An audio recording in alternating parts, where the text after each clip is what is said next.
Hey everyone, it's Melissa of Integrative Studio here to teach you how to overcome imposter syndrome.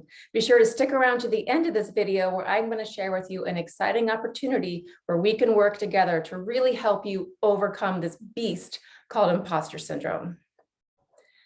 Now, if you've Googled imposter syndrome, popular definitions are when you feel like a fraud, you feel like a phony, or that you're going to be called out as a fraud or a phony in the face of a really exciting opportunity or a presentation you have to give, or anything where you really have to show yourself creatively or intelligently. Yeah, that's true. And there's different expressions of imposter syndrome and how we manifest this behavior, whether it's feeling you have to be superwoman, feeling you have to be the expert or the natural genius. There's all kinds of ways that this behavior will manifest. Now, popular advice given on overcoming imposter syndrome is looking in the mirror, saying a mantra, and owning up to your skill set and your expertise. And knowing that you were put in that position to do the thing, whether it's the presentation or lead the team or whatever it is, because of your skill set. Now, sure, that's fine. I believe it's important to know your worth and know what you bring to the table, but that doesn't get to the heart of why you still feel like an imposter or feel like you're going to be called out as such. If you want to get to the heart of where imposter syndrome comes from to truly overcome it, you've got to pull the weed out at the root.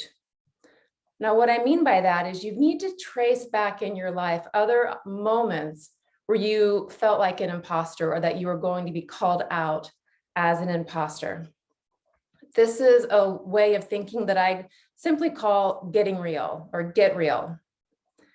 Get real with loving kindness, with no judgment and no shame. Just get real with how did this show up in my life? So trace it back. Imagine you've got this long weed, let's call it a dandelion, right? And tracing the stem back. Maybe you felt that way in grad school. Maybe you felt that way at your first job out of grad school. Maybe you felt that way in high school. Trace it back to when you first felt like you were going to be called out as a fraud. And then from here, look at the circumstances. What was happening in that moment? And more importantly, someone that you respected more than likely said something to you that made you feel vulnerable and that you were going to be exposed as a fraud. Now, many times, more times than not, in my experience working with people on overcoming imposter syndrome, this person is well-meaning, but ill-advised and not very tactful in how they help other people. And so when you get to the root of the original circumstance where you first felt like, hey, I've got something to share, and then you were called out as not being good enough or not being ready or as a fraud, like you weren't supposed to be doing that thing. Get to the heart of how old you were, who was involved in it, and what was the circumstance. And chances are, if you trace that stem back up into the other areas of your life where you were faced with imposter syndrome, more than likely, there was something within that circumstance that reminded you of that original root cause of imposter syndrome. So in some way, this re-exposure to opportunity is almost like a trigger and is bringing about these fears of being called out as a fraud. Now, your mind, your body is doing this to protect you because that original circumstance was really hard for you to deal with. And so for all intents and purposes, your brain, your mind, your body is really working to keep you safe. Say, listen, we don't want to go back into that horrible experience. So here's what you do. How do you overcome this? When you've traced it back down to the root, you can make peace with it and also know that you are not in that circumstance right now. Let's say, for example, it started with a presentation you had to give in high school. Well, you know now you're not in high school. And that's where the value of knowing your skill set comes in handy, but only when you place it in the context of understanding how far you have come from that original root cause of what instilled imposter syndrome somewhere in you. So yes, know where you've gone, know what you've been through, know where you have grown and where you have gotten strong. But then understand that you are with different people. They have different hopes for you. People have expectations of you, but it's because they believe in you.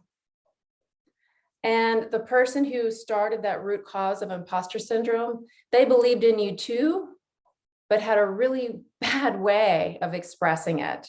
And maybe they were even in their own fear mindset and trying to hold you back. We don't know.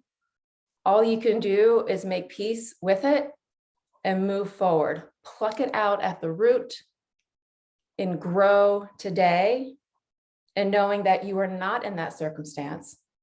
You have grown in your expertise and in your skill set, and that you are at an opportunity where you know you will grow further in your career, in your sense of self, and in all these personal tests that we put ourselves through to just grow spiritually as people.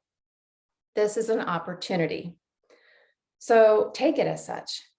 Take it as such to say, no, I'm not in high school or wherever that root cause was. I'm moving forward with my best light, and I'm going to do this. Now, I have a lot to say about imposter syndrome and a lot of ways that I teach how to overcome imposter syndrome or feeling like a fraud. If you want to work with me in a group program where I can answer your questions in a group setting and truly help you overcome this beast, look into Abundant Leader Academy. It's my signature program for high achieving professionals looking to stop taking on too much work, looking to learn how to trust in their intuition so they can follow their path to giving their greatest gift to the world. Imposter syndrome is an obstacle to doing all those things. And I want to help you overcome it so you can shine your light and own your truth. So there's details at my website, melissahurt.com. Leave a comment on this video on how it feels to trace back imposter syndrome down to the root and then pluck it out. You've got to get to the heart of things to know how they show up in your life today. It's by getting real with circumstances and coming into your truth now that you can then move forward. So leave a comment below, give this video a thumbs up, and be sure to subscribe to my channel to get more teachings on how to overcome all kinds of mindsets that might be holding you back so you can grow into your best self.